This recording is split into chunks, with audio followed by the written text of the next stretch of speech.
You know, right now, everything we hear is AI this, AI that, AI this, AI that. And it's like, as a business owner, where do you even begin? Is it something you try to wedge into what you're already doing? Or is it one of those things you say, wait a minute, let me just clear the plate and start fresh and build it from AI? Hey, my name is Jeff Harrison, along with my co host, Leslie Spoor. Leslie. She's sporting a new tattoo. For those of you who are not on the video, it's consuming most of her right forearm, inside her right forearm. I was joking with her off screen. It's like that'll look good on your Harley. And then she said, "Oh, I had a motorcycle. I had a Harley." So it doesn't I did surprise have me. a Harley once upon a time in my 40s. Yeah. So Leslie, this is a situation where, I was at a workshop slash conference over the weekend in Venice, California, not Venice across the sea. Um, and that was a question. It was one of those things. It was like, we have a high failure rate of AI, and and part of that, I think, is when we're trying to take something that is really not designed to be used by humans, if you will, or it can work autonomously. We're trying to wedge something in. And before you answer this, let me just, because you've done this a lot, you're the consulting side. I can't tell you how many times in my career where, okay, we go to this conference and it's supposed to change us, and we come back, excuse my expression, we're full of piss and vinegar.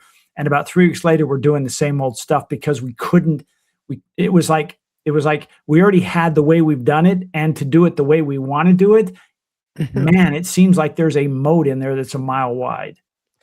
What do you mean by AI failing?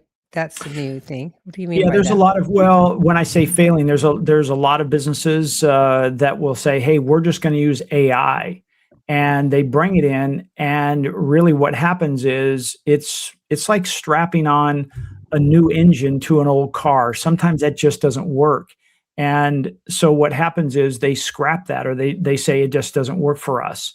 And I think the problem might be is we're trying to build a Cadillac on a Fiat body. It just doesn't fit. And so my push today, or my thought today, it's really more of a thought, is, are we better to say, do something like actually Steve Jobs used to do? He'd say, "Hey, listen, I want to work on something, but I'm going to take this team and I'm going to put them over here in this building. Nobody even knows about you. You only report to me.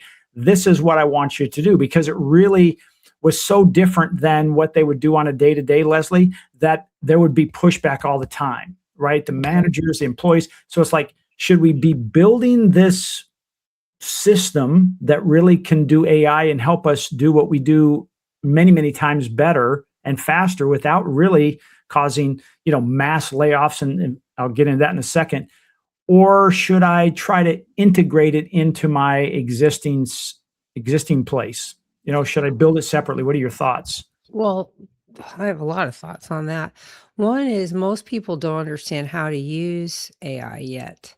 I mean, I know you do. I have a better knowledge than most, but most regular Joe Schmoes running a business out there just hear the words AI and they know they need to do something, or they think they need to do something to stay up with the times, but they don't know what yet.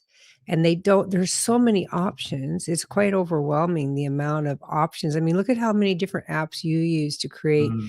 some of the content that you create, right? Yeah. So, a lot of people don't understand that this one is good for video, and this one is good for process improvements, and this one is good for voice activation stuff. And so, the AI industry, as fast as it's coming at us, seems to be almost crawling for regular people to implement, right? Because, like I said, most people don't understand it at all. They just know they need to understand it, or they think they need to understand it. And I would agree. Mo- ChatGPT, Claude, um, some of Grok, some of those are good for automating process things that human beings do repetitively over and over again. If it's something you do, like if you're creating a procedure, not a procedure, a proposal over and over again, you could go and create a template for that right? And then you could actually program it so that you could say, okay, I'm going to give you the key pieces of this, and you can apply it into our template and make the creation of the proposal much faster. You're still going to have to tweak it and tailor it to be specific for whatever project you're working on, but you can still get the hard part, the basics down so that you can eliminate that part. It AI allows you to do things much faster than it used to. But even having said that, and correct me if I'm wrong on this, but I know I'm not wrong on it, is that you have to teach it the knowledge that your knowledge that you want it to know so that when it creates things for you, it sounds like you, it acts like you, it follows your brain, and that sort of stuff so that what you put out is accurate. Because if you don't teach it, then all that you get is generic knowledge that it pulls from wherever, and it won't be unique to you. And that I think is a huge mistake quite a few people make with AI. They just go out and ask a question and think it's going to give them the exact right answer, and that does not happen. Well, Then I they think think it's bad because it doesn't work. yeah, it didn't give them the highest quality answer they were hoping for. Something that I've come up with, a little acronym called VIVO, VIVO, vague in, vague out. And so, if you're very vague, in other words, you're not giving a lot of context, like Leslie's saying, then what happens is the output is garbage, and you think, ah, this is crap. Why would I use it? A couple things, we did. I don't know, maybe the last week or the week before last, is we started creating an intake form, and it's designed to understand the voice of our clients, specifically their voices, and by having them fill that out and really get them to dig a little deeper. It's almost like, hey, I want these questions to be probing. The better they are, the higher quality output when it comes to making any kind of content, a video, whatever that is. I mean, I was a little late getting to the show today because I was finishing up some videos for a client who, she's in the Medicare space, and oh boy, I didn't mean to do and that. she's in we're just checking her teeth out. For those of you who are just listening, all of a sudden we had a massive Zoom. Leslie was up close and personal. Kind of scared me. Maybe she's getting back at me because I scared her when we first came on. I did. But the idea was, before I could even create the script for what we wanted, we really had to know this particular person's background, her common sentences, or how her clients felt about her, what common things people would say, and all this was loaded in. So now when we give her something and she looks at it, the first words out of the client's mouth is not, well, that doesn't sound like me. I'd never say that. No, because hey, we've been on that hill, right? And you've had those comments back to me, and I'm like, yeah, I know. And so, one of the things that I think we don't say enough, Leslie, is right now, and you can say this every day, many times a day, this is the worst it's going to be. Well, that's true. We're the youngest we're ever going to be too. I mean, that's kind of a. But I mean, it's just evolving. It's just evolving so quickly.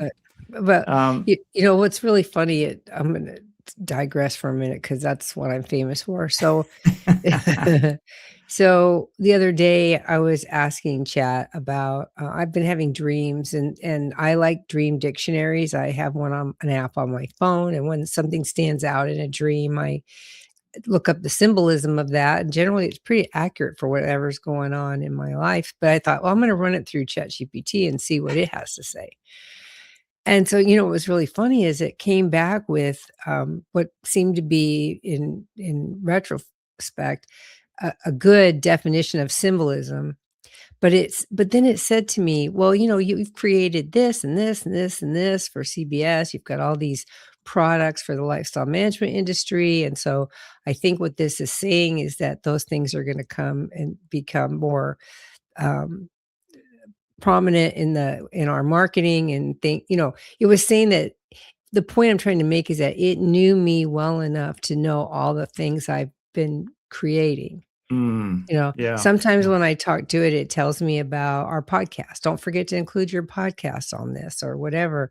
So it remembers all of the information about you. And for what you're doing with the content accelerator, you have to know how somebody, their voice inflection, how they talk, their voice, how their voice not necessarily sounds, but when I say like their written voice, what is everybody has a voice when they write, how it sounds to read it.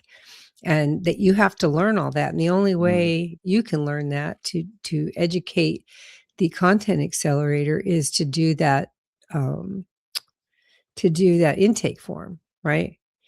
And then you get some trial and error with it. Unfortunately, I think you're going to run into a lot of people who say, that's not how I look. That's not how I sound. You know, um, people, our vanity gets in the way sometimes. And so people don't always believe our perception of how we look and how we sound is not the same as what other people have.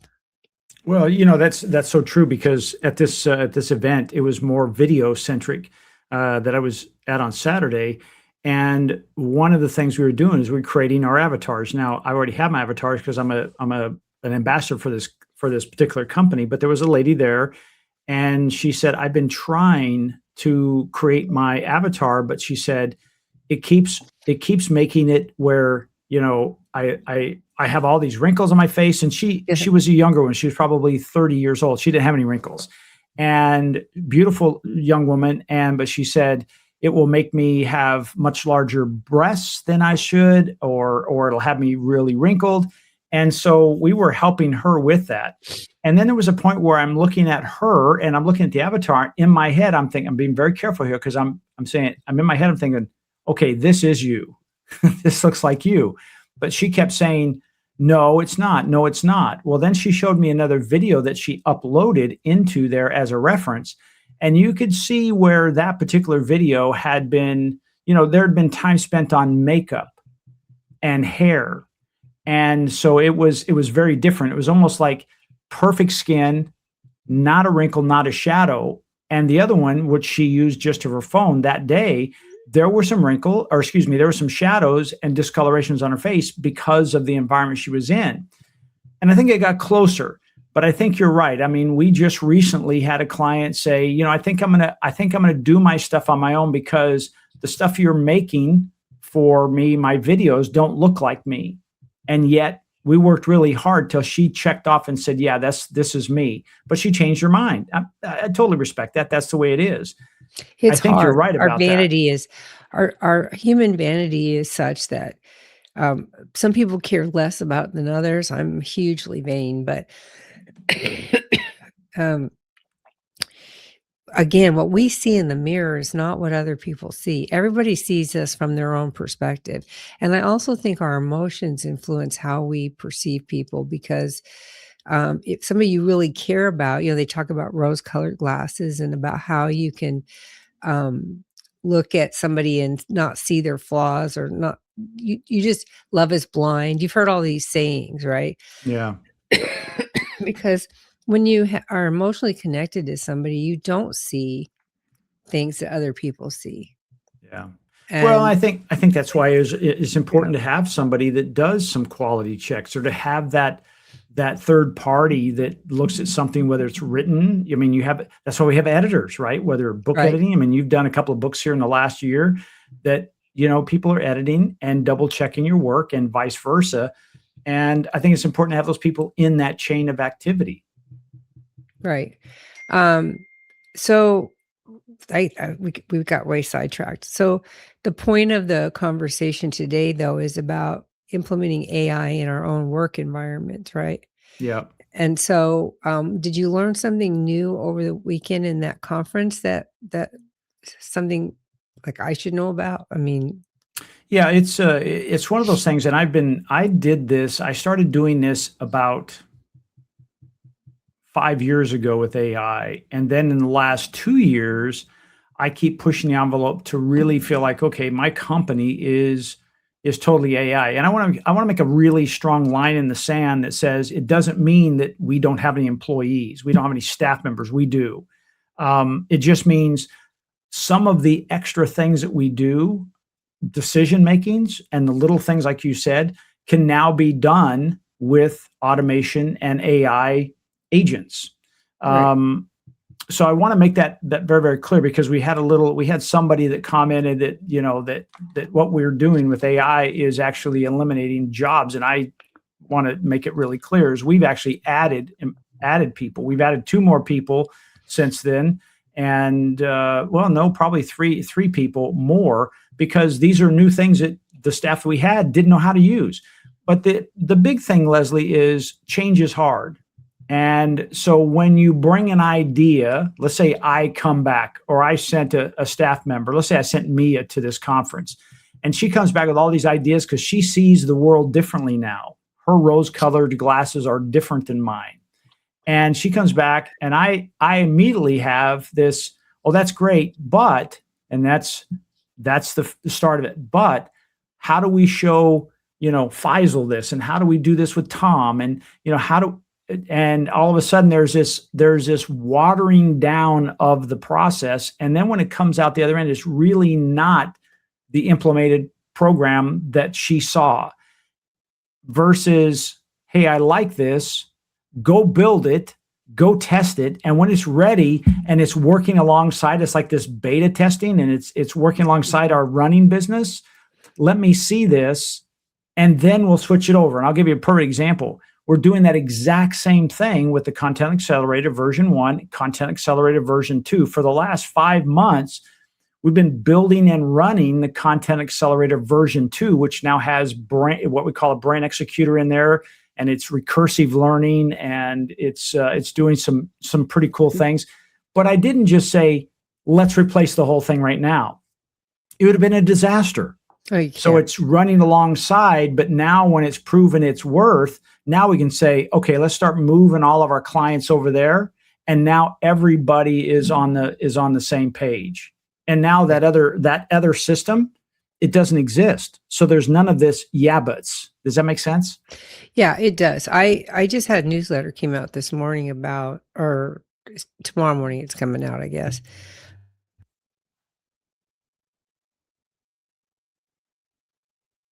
Leslie, we just lost your voice for some reason.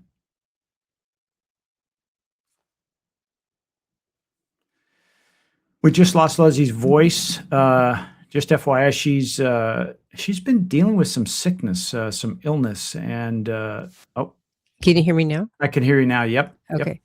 Yep. Anyway, so I got a newsletter just coming out. Yeah, about disparate apps, about how as a business grows, we implement apps are constantly evolving.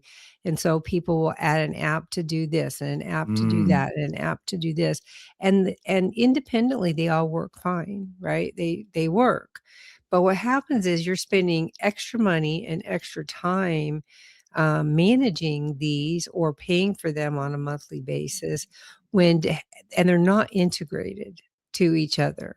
So now a lot of people, and I counsel a lot of people about this on the fact that they have disparate apps, and we can give them a streamlined software system, an integrated enterprise management system, our essential elements program for the lifestyle management industry.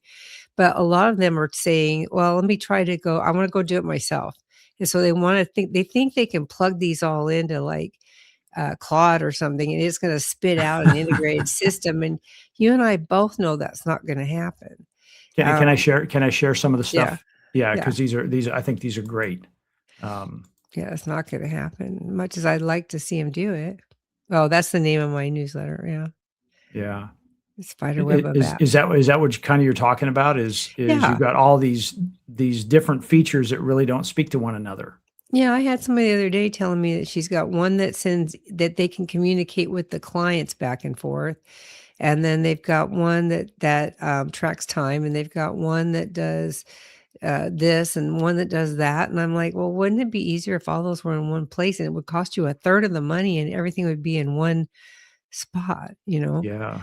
And they want that, but then they think, well, they get hung up. People get hung up really tightly into that's the way we've always done it. Well, You know, I think you're right. And it's it's almost like it's a tough thing. yeah, it's one of those things, Leslie. Like sometimes when you're working for other people, and you have this feeling like, you know what, you've evolved and they haven't.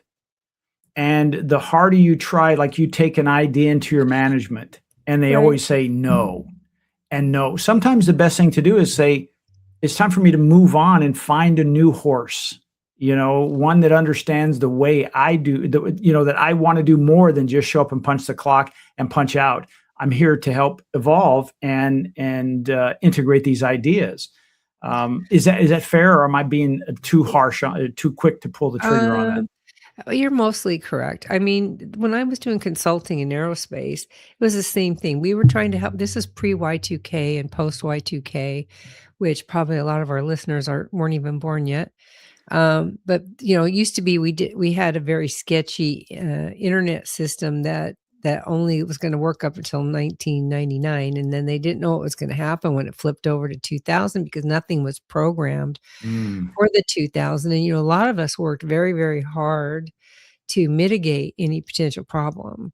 The company I worked for at the time was doing a lot of demos of different, SAP, Oracle, IFS, WDS, all these different management programs to help people pick the best operating system for them and help them re-engineer their business processes. And so often I had to sit these conversion teams down and remind them that, when you go into a demo, you see all these bells and whistles and you get really excited about all these new things. But then when it comes time to implement, you don't want to relinquish what you've been doing for years at a time. A lot of these companies had homegrown systems, software systems, very similar to what they're trying to do with AI today. They're trying to build a homegrown system. And what happens is you customize yourself into a corner and you can't grow, you can't scale your business going forward because you're limited by the software that you implemented and how mm, you customized it, yeah. right? Yep. So, when I built the software that I market to the lifestyle management industry, I took all that into consideration, and it also was designed as we grew and scaled over 20 years, we modified it to be specific to this industry. Now, that doesn't mean that every business process is exactly the same because they're not. But by and large, the happy path through your business is covered. And the things that you really, really need in a lifestyle management company are all accounted for. But it's still sometimes a slog to get people to agree to change the way they've been doing business for 5 or 10 years because they've been successful. What they fail to admit to acknowledge is that the reason they're talking to me in the first place is because they're stuck, Mhm. right? They've reached a capacity constraint. Sorry, I get so much spam phone calls. They've reached a capacity constraint where they can no longer scale their business. So they're limited by the technology they have in front of them, the manpower they have in front of them, and the owner's own hours, right? So if you're in a mindset to really scale a business, you have to take all of that into consideration. How much redundant entry is there? How many things that you really truly need are you going to have in there that you don't have to input the data over and over again because you're really defeating the purpose. If you're doing redundant data entry, you're defeating the purpose. And Mm, and AI is the same. I mean, unless you have somebody who can clearly define what they need and understand the logic of a programmer, you don't have to program, but these days they've got all that vibe programming, so you really don't need the ability to program. You need it, but you have to have the logic to tell the AI what it is you need. And not everybody has that logic, you know? It's not a it's not a fault of anybody, it's just a way of thinking. Well, it's evolving from you need to learn how to ride a horse to this thing called an automobile. You need to learn how to drive that, and it's totally different. And it doesn't mean one is better than the other. Is like the cool part about it is now you have choices. Right. And I love the analogy of saying, "Hey, just because you have a hammer does not make you a carpenter. It makes you dangerous." That's And right. but Makes your when thumbs at risk, yeah, for sure. yeah, the point being the tool is not the answer. It's how do you know how to use the tool that is the answer. It's And the as process. well, and what I was saying is as you own it longer and you use it more, either A, you develop your own better ways, or you do something like I did over the weekend and go to a class and get exposure to things that I was not aware of, which now accelerates my use of that tool. And so I It think gets that I think that so far advanced though, Jeff. what's that? You know, you're so advanced in AI. I mean, you know multiple AI applications and how they integrate with each other and which one to go to. You can do one thing in this app and then take that and load it in the other one, and it will do something different, and then take that and load it in the third place, and it will do something stellar, right? Most of the general populace does not have that knowledge, not yet. Well, I Nor do they agree. necessarily have to have it. I mean, that's why there's people that become experts in AI, but I don't think that excuse me, I don't think that there are very many people out there, unless it's their life's work to do AI stuff that's as far along as you are. Well, first of all, thank you. It's very nice of you to say it. It was interesting because I did hang out with other people over the weekend who had, I would say, a lot of that AI tech background, and they showed me things that I wasn't aware of. Now, it wasn't like there were hundreds of us in the room. This was a pretty intimate group of about 40 of us. So I had a chance to interact with a lot of them, and it was cool to do that. And it was almost like, there are times where we all work in our own little silos, and to go communicate with our friends or our family or our loved ones, sometimes it's like, I don't want to talk about that because I don't know what it means. That's kind of the Right. feeling we have. So we don't talk to anybody about it. So it makes that it makes that silo even more. I'd say the walls of the silo even thicker, and so it's kind of nice to get out and have that interaction with other people. Would call For them for geeks. for sure, but how many, just as a rough estimate, how many digital marketing people are there in the United States? What would you guess? Oh gosh, there's tens of thousands. Right? Tens of thousands. Yeah. How many in California? Well, I should say Let's hundreds. mark it There's 10. Let's say Southern California. Southern California. There's probably. I'm going to say there. If we said just in Southern California, there's at least 10,000 Okay, and marketing 40 agencies. people went to this AI conference. Yeah. Good point. The point I made, yeah, you see the point, right? Yeah. Is that you get excited about this because you're so intimate with it, and you've taken it on yourself to learn more and more and more about it. And you can easily, right now you're focused on marketing using it, clones, avatars, voice agents. I mean, you're focused on the marketing using AI because it makes it, um, well, for a business owner, I mean, it makes it quite lovely that, you can put out a lot of content and I don't have to spend the time necessarily, um, recording it, Right. right? I can write it and you can make my avatar talk like me and look like me. If you get that new one, I don't like the old one, but if you get No, the new one, the new one is there. There she is. oh, there it is. That's me. Okay. So that one I like. So if that one is talking and doing the marketing for me, then I'm content. But from a business perspective, all that does for me, I don't want to mitigate what minimize what it does because it does a lot, but it frees up my time so that Mhm. I don't have to spend time on doing the videos and the social media posting and all that stuff that you do for me. Converting my newsletters to video and all of that stuff is fantastic, and saves me a ton of time and gives me a higher quality output of content, right? I don't think a lot of people understand how much content is changing right now. Mm. There's all these content creators out there and these YouTube, not YouTube, but well, yeah, YouTube too, but I'm thinking Insta and TikTok influencers out there. And a lot of their stuff is going to be overridden by events unless they adopt some AI into what they're doing. Because if it's not optimized for AI, it's going to be invisible pretty quickly. So I feel really fortunate and immense amount of gratitude that my stuff is all optimized for AI because you take care of it. Yeah. So as a business owner, there's a huge benefit into what you're doing. From the other aspect of my business, as far as um,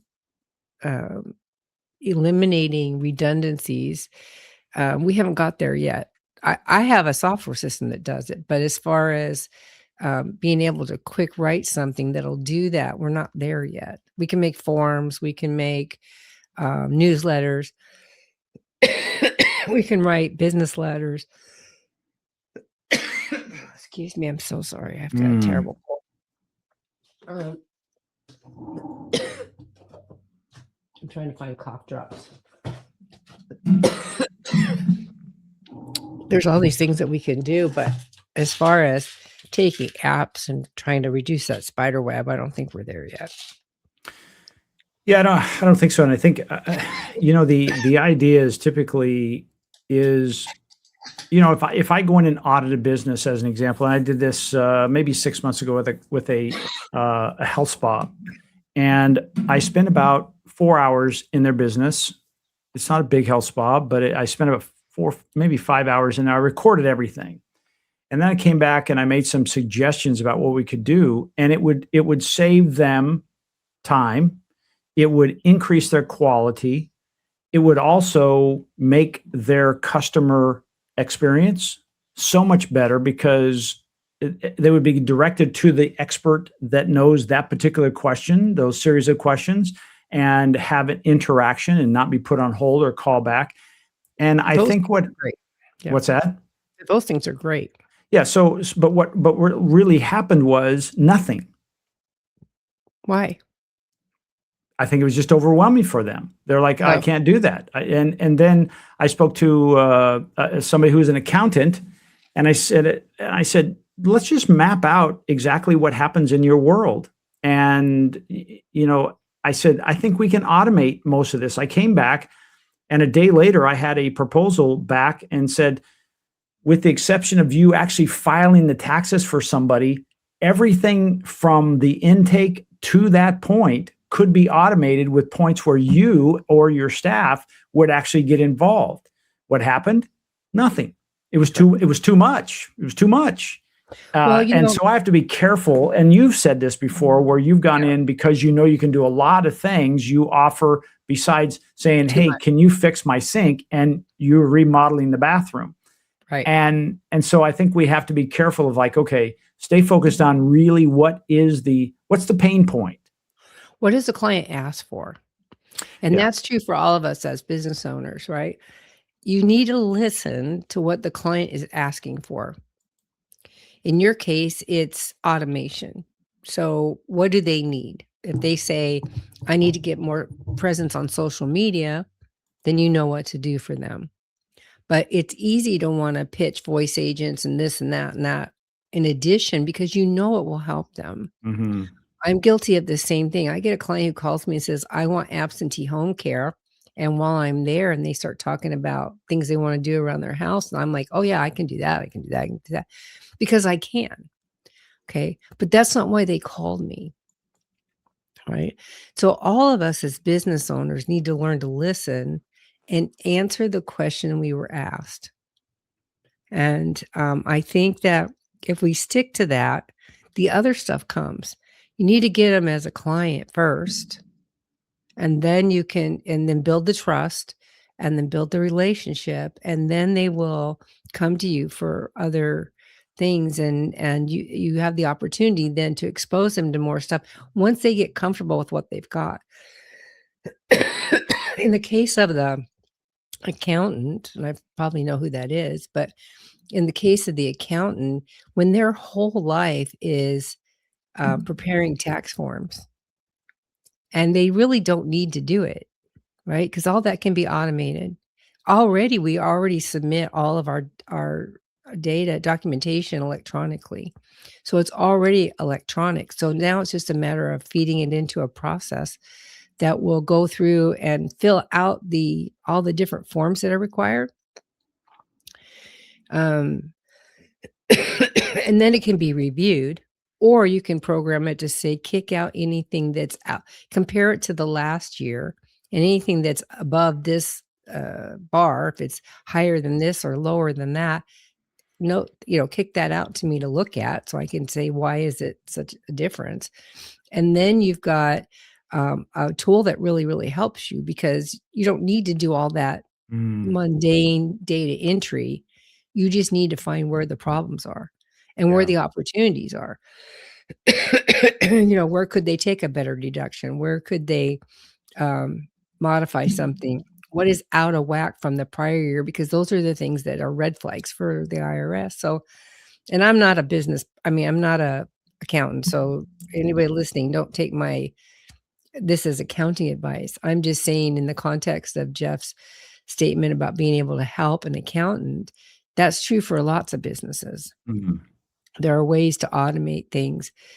And I think people are just afraid of losing their jobs, instead of realizing that this is going to evolve and you're going to be focused on different human necessities instead of all the routine data. Two things. Right? Yeah, Go two ahead. things. Sorry. One is, I want to bring you back to being that consultant, and because I want to come back to the original question of trying to implement something new, in this case AI. And AI is very, very broad. It could be your phone answering system, it could be an automation, it could be whatever, right? But trying to automate that in.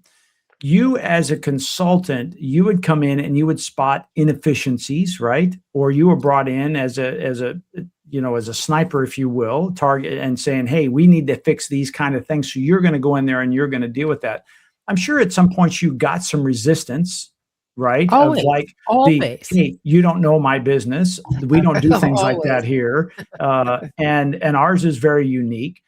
How did you, because you did it for a long time, so you must have been successful at it. And my question is, because of what you're doing, it had to be new, or they didn't need you. And so how did you get them to implement that and it to be part of their daily operating versus an exception? Well, it's funny you ask that, because that happens. If I had a nickel for every one time somebody said to me, you don't understand my business, I wouldn't have to work anymore. I did a couple of things. One is because when people would call for me as a consultant, they knew they were having problems. And if I walked into a new company, cold, I walk in cold, and they're having meetings at lunch, I knew instantly they were broken. Because if you have to schedule meetings at lunchtime because there's no other time to do it, your business is out of whack for sure. Yeah. So that was one thing. But what I ended up doing was a couple of things. One is I did an initial presentation for them called Common Complaints. And I made a PowerPoint presentation about all the things I hear at all the different companies. I could do that for lifestyle management too, because I have common ones in that industry. And just say, here's all the common stuff I hear all the time. And when you see their heads nodding around the room, they start to understand that you do understand their business. You do understand what they're up against. Okay. So that's one. Two is I always use the dishwasher example.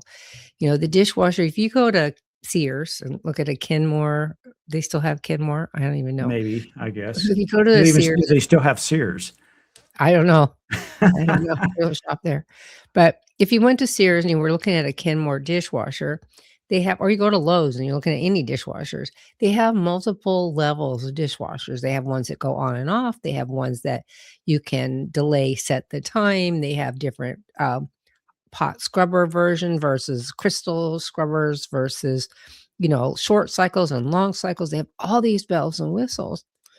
And I would say to people, when you see those, we all want them. We want all the bells and whistles. It's just human nature.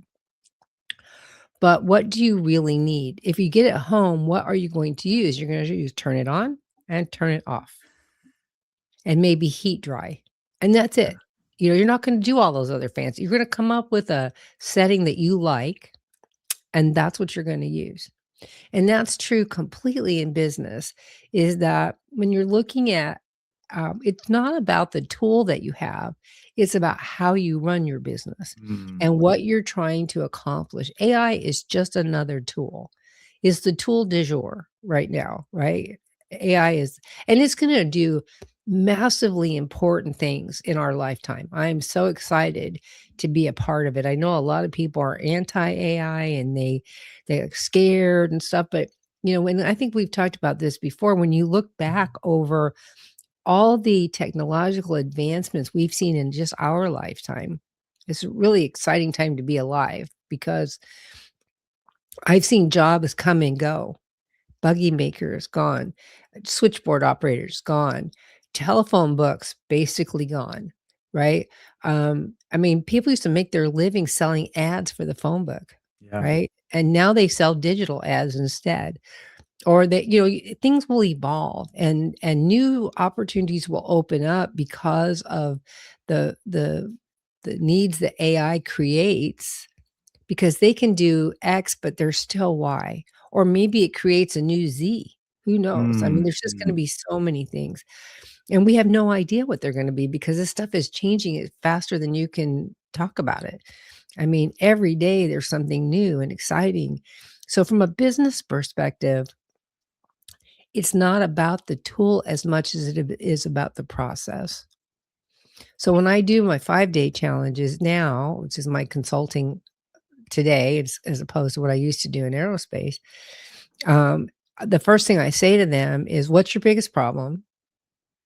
What are you trying? Why did you sign up for this? What are you trying to solve? And if you could have anything you wanted to make your life easier so you could work on your business and not in it, what would that be?" Mm. And sometimes that's technology, and sometimes that's process, and sometimes that's reframing the way they think about something.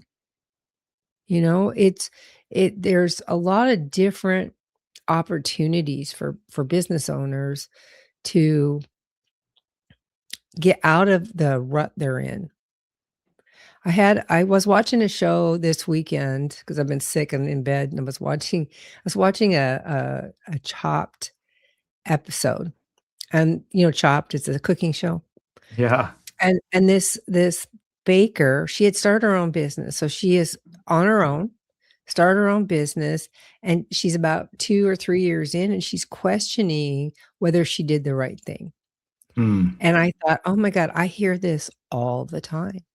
Every small business owner gets to a place where they're 2 or 3 years in, and they kinda hit a wall and think to themselves, "What the hell was I thinking?" And she said that, because I was wondering what I was thinking to do this. Because you're isolated, you don't have that camaraderie, the brainstorming that you have with other employees, you don't have, um, the opportunity to say, "Does this work? Does this not work? What do you think?" You're just working in a vacuum, You don't have which the is one opportunity to clock out and go home and leave you it don't, behind. it's a 24/7 job, 24/7 and a half job, and so, when I listened to her say that, I thought it's just true in every single industry, because those of us who have an entrepreneurial mindset, look, I got it out right the first time. Entrepreneurial mindset, see opportunity in places, and we want to be in charge of our own destiny, and um, we want to make our own decisions and have our own autonomy and grow something from nothing. Those of us who feel that way, and we all do. A lot of us do, not everybody. Some people are, they want to clock in and go home and forget about it. And I wish I was that way sometimes because I get so tired. But, you know, all business owners run into that and they think, what was I thinking? And so I think AI in this context is going to make life so much better for these people, for all of us, Well, you you know, know, just how we use it.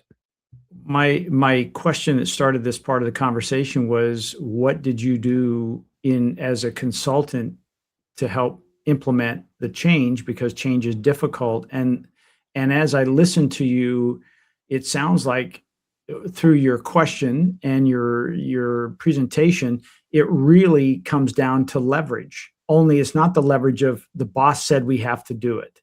Right. It was No. more of, hey, what is your pain? What's your biggest problem? What if I could? Would you? Yes, I would. Great. This is all you have to do. And this is what your life is going to look like when you use this. Right. And I'm just wondering, with, there's a report out there that says something, I think it's around 40 some odd percent of Gen X or Gen Zers are sabotaging the results they're getting with their AI, because in workforce, they're being told you have to use it. And that's how they're battling against it, is they're sabotaging the outcomes of using that. And so to me, it makes me say, and again, my numbers may be a little off, but my point is it sounds like whoever is asking them to use it is just saying the leverage is, I'm the boss, you have to use it, versus what's the leverage? How is it going to change you? How is it going to help you be even more creative? Because I'll be honest with you, what this whole process has done is allowed me to take things I didn't even know I could do and do more and have different creative ideas. And you probably the same way, Oh, right? yeah. Every time you tell me something new, I wanna do it. I mean, it's like because I can instantly see the opportunities, Yeah. you know, instantly. I'm still looking for my own Cosmo, so we gotta talk about that, but and that's a private joke between me and Jeff. He knows what I mean. But I'm just yeah, it's and even But when is I it the do that, lever? But is it leverage? Is it it is leverage? leverage. Yeah, Yeah. and But and it's not forced leverage, it's leverage of the person you want to implement the change. Not the person yes. wanting to implement the change, but the person that would actually be doing it. The Yeah, there's employee, a let's saying say. about motivation, about, people act in their own selfish interest. The art of motivation is making their perceived self-interest the same as yours. And Mm, so and that's really true. When I ask somebody, "What would make your life better?" I'm trying to solve a problem for them. That gets buy-in from them. yeah. Because most, I'm gonna call them line workers simply because I was in aerospace, but most employees, um, feel like management doesn't listen to them, right? They think they're smarter than their boss, almost always. I mean, I did when I was doing that too. We all feel that way, like, they're so far away from the day to day, how would they know? So, that's why I said, it's just like us as small business owners, find a job and fill it. Find a problem and solve it. Same thing when I go in to consult with somebody. What is your biggest problem and how can I fix that for you? Because Mhm. I've got the experience of fixing these problems and they're Yeah. always the same. So Yeah. even They just it's come a in a lot of different wrapper, don't they? they come in a different wrappers, a lot of low hanging fruit out there. We're just doing a ton of metaphors today. Um, eh, but the thing is that even when you can fix the problem for them, there's still resistance Yeah, what's that all about? because that's the way we've always done it. Is that their identity? Because I think that's the fear, that's the conversations that are being, like, I listened to a 2.5 hour podcast because it was a Yeah. long drive back from LA. And they were talking about this of the whole idea is to allow you to find your agency, and to make it simple. It's like, what the hell is agency? Who you are. Why are Mhm. you here? What do you love to do? It's going Right. to allow you to do more of that versus I've got to clock in, clock out from 9 to 5 and give that part of my life to somebody else. No, I can now use automation, or I can use AI, I can use these tools. And I'm going to say, we said tools, but I think almost as a working companion, because I find myself, well, I'll give you an example. I'm driving into LA and I was about an hour early because I had no idea for sure about the traffic, because you never know. And I thought, well, I'll charge my car. I have a Tesla. And so I hit my button and said, Grok. She comes on. Her name is Eve. And I said, Eve, I said, I'm about an hour early. Look at my destination and figure out where I can go that's someplace convenient that I can charge my car before I go to the event. And when you do, can you upgrade the mapping? No problem. Done. And I'm like, okay, I'm having a conversation with them. And then on the way back, I started having conversations with Eve, computer, AI, on the way back about some of the things we talked about. And it kind of helped me flesh some things out. Like, is it real? Yeah. Is it not real? So I almost look at this like, is it getting closer to? And for people just getting started, they may not see it the same way, right? It's just a calculator. It's 1 + 1 = 2, and I put down the answer. But when you start working with these things, and we said this early on, the more time you spend with that hammer, the more you get to be not a carpenter, but a builder, a craftsman. And it was really kind of cool. It is. And you have to watch yourself, because once you name your AI, in your brain, something changes. It's like all of a sudden they're human. This was by default. Elon made it by default, Eve. Did he? I don't Yeah, I don't have yeah. a Tesla, so I don't know, Yeah. but even my AI is called Milo, right? So the Oh, there you minute go. I named it, I asked it what name it wanted, and that's the name it wanted. Huh. But the minute well, it gave me some choices, but the minute I named it, I started thinking of it as a person. Interesting. And you can get yourself into a lot of mental issues when you forget that it's a computer. Now, the good news is the more you train it to understand your businesses or what you're trying to accomplish. I know people who use it for therapy, which I don't know if is wise, because it's designed to be to give you accolades. And if you get on a bad path and it's telling you, yeah, that's the way to go, and it's not right, you could get into trouble, right? So you have to be intelligent about using it, because I mean, I know your wife uses it to do recipes and Mhm. plan dinner parties and things like that. And I think that's a great use of it.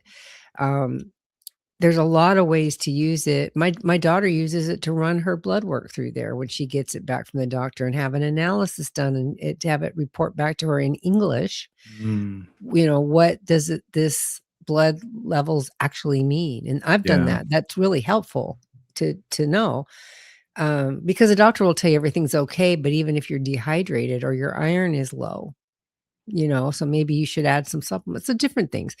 But you just have to keep perspective on it. Is a computer. It is learning what you teach it. And that you have, and the other thing too, I don't want to lose track of this, because you said, why is there resistance? Another thing I used to have to tell everybody was the skin the cat example, right? So, and I know you don't like it when I use the skin the cat. You My like it when cat's laying over here, so Tigger, close your ears. when I bake a cake instead. But there's 10,000 ways to skin a cat. That's what we used to say, right? So we're talking about process. How do I get from point A to point B? There are 10,000 different ways to do that. Just because you've always done it this way, plan C, does not mean that D is a bad plan. And so that's where the resistance come in. People, the human nature of people, are reluctant to change their process, even though the outcome is the same. So in business, that's a real big challenge with people when you're trying to help them and coach them and get them more efficient, because they know what they do works and they don't want to fail. It's a fear of failure. Mm. And so, and even if you've spent time with them and they know, like, and trust you, they still are resistant to change because maybe you're wrong on this. But once you get them to do it and they go, "Oh, that really worked," then it's like, "Oh, okay. All right, you need to know what you're talking about." You know what I mean? So AI is the same way. You could take, if I was consulting in aerospace today and I had 2 ways to do something, and their old way and the way I think is better, I would plug those in and let AI tell me objectively which is the better way.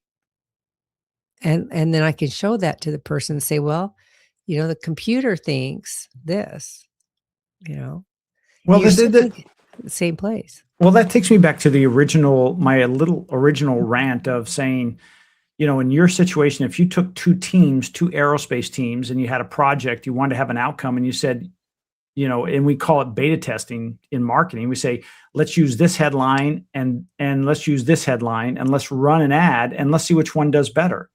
Let the audience tell you which one works. It's not a gut feeling. The data tells me. So if you had two teams and you said, Team A, you're going to do it the way you've always done it. Team B, you're going to do it with this new process, which in this case uses artificial intelligence and whatnot. And then we're going to do this for 3 months and come back, or 30 days, and come back and look at it and say, which one worked better? And now it's proof. And that's almost that isolation of saying, hey, let's build, his name is Salim, and he's on a podcast that I watch called Moonshots. And he said, study after study after study shows the best way to implement this is to build it out on the fringe, build it out on the edge where it's not interfering with your business. It's right. Your business is running what it is, and build this all out on the fringe until you basically have what he calls a digital twin. And he has all kinds of data that says, and he's been doing this for many, many years.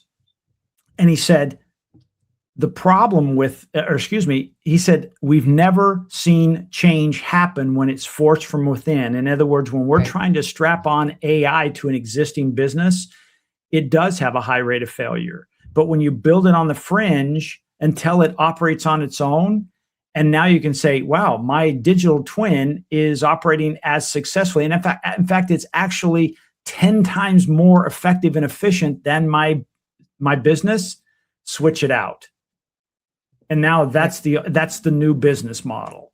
And so that's why I brought this up today, because I thought it was a very interesting subject, because I think a lot of businesses, as you said, hey, there are a lot of people that don't use AI. They have fear, they have resistance, or they just don't know how to put it in there. And it's like, well, how do I get started? And we encourage people, well, just start. Well, sometimes that's not the best way to do it. It's like going to the gym. Well, just go to the gym. You'll get healthy. But if you went to the gym and you had a coach like you, as an example, then your growth physically, your improvement would be exponential. Just because you did the right weights, you did it in the right form. You just didn't randomly do that. So I think it's true across all platforms, across all walks of life. Leslie, what do you think? It is. I agree. I think business is business, and a lot of people, again, common complaints, are going to argue with you and tell you that their business is special, but they're not. They're all the same, and that's why I have that happy path framework. There's a happy path through a business that every business operates from, and that's why I wrote about in the Freedom by Design excuse me, book. The happy path framework is the same across any industry. I just happen to be working in the lifestyle management industry now, so those are the examples I have, but it can apply to retail and software and restaurant. It can be food service. Sorry, it can apply to any industry. Doesn't matter. Hey, Leslie, just for a second, I just put up your 5-day freedom challenge, 5 days to freedom challenge. It's on here. You've been talking about a little bit. I just wanted to let people know about that you have it's no charge, although it's invaluable. And you work with people. Is it groups or one-on-one? It's one-on-one. It's one person, one business, one at a time over 5 days, 1 hour a day. And we go in there and we identify, it's like a mini business assessment, basically. And we're identifying where the opportunities are to help somebody get unstuck. I'm so sorry. So basically, if you'll just see this on the screen, it's HTTPS. It's conciergebusinesssolutions.com, the word the-5-day-freedom-challenge. just go to that and you can sign up for free. There's her calendar on there and you get set up. And I'm just, Leslie is, she's not feeling well, but she's a trooper. She shows up today anyway. So I just want to say thank you, Leslie, and I'm like make the sure mailman. take advantage of this. The 5 Days of Freedom Challenge. You've helped many, many people with this.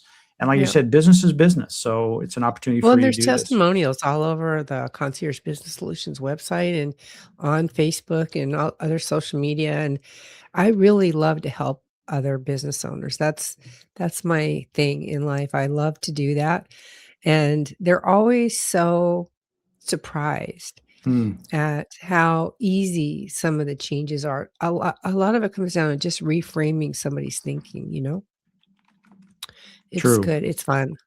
So, alright. I just want to also toss out real quick. I'm just putting it up on the screen now, and there's an event in Palm Springs. It's called PS Mm, Next, June 22nd, 23rd. It is an AI event, and I'll be speaking at that. I'd love for you to join us. You can go to the Palm Springs AI Next.